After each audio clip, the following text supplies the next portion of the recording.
Assalamu alaikum. Respected elders, brothers and sisters, Assalamu alaikum. The topic of my speech today is interpretation of Quran. The Holy Quran is the true and final word of God. But the Quran is written in two styles. The Quran is written not only in prose, which is another word for normal spoken language, but it's also written in poetry. As you know, spoken language can be taken literally. For example, if someone said, "That man only has one eye," they're simply telling you that man has one eye. On the other hand, if in a poem it was written that man has one eye, it is unlikely to have a simple literal meaning, and instead it may imply that man only looks at things from one angle. In actual fact, the man may have two perfectly functioning eyes, but if interpreted in the wrong sense, the meaning of the original message is distorted. So Quranic verses have to be looked at in context of whether they are written in poetry or prose. More often than not, in poetry, the words do not portray a literal meaning, and this is one area where differences can occur in interpreting the Quran. Such a problem has been occurring with Quranic interpretations for centuries. The Holy Quran is a simple book which uses imagery and figurative language to explain the final message of Allah. The use of figurative language and imagery is supposed to make the Quran clearer, but instead, people over the centuries have taken the figurative language literally and misinterpreted it, complicating the message that is intended to be simple.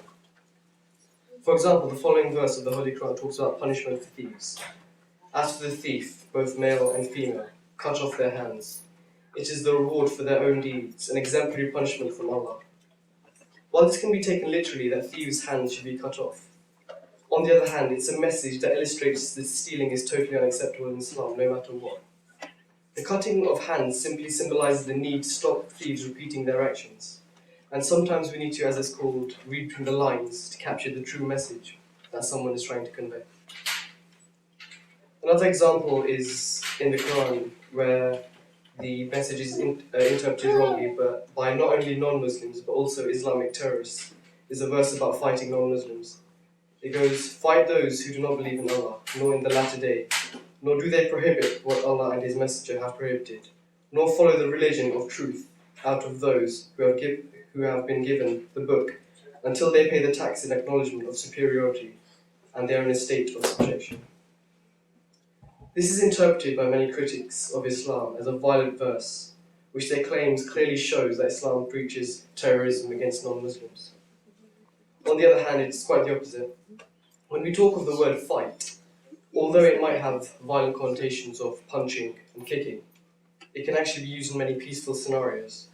For example, the fight against racism, which is actually a peace-promoting campaign.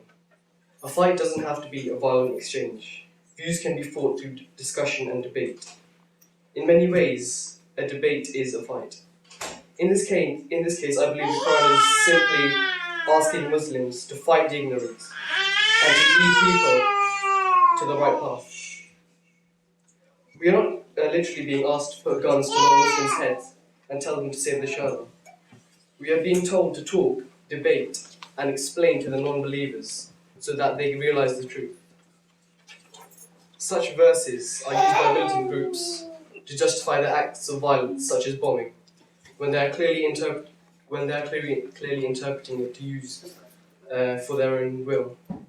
This therefore highlights the significance of interpretation, because without interpreting the Quran in its correct sense, we cannot learn the true message of Islam. These two verses are just a few examples of the Quran that have been interpreted differently, but there's many verses in the Quran where people have interpreted it in many different ways.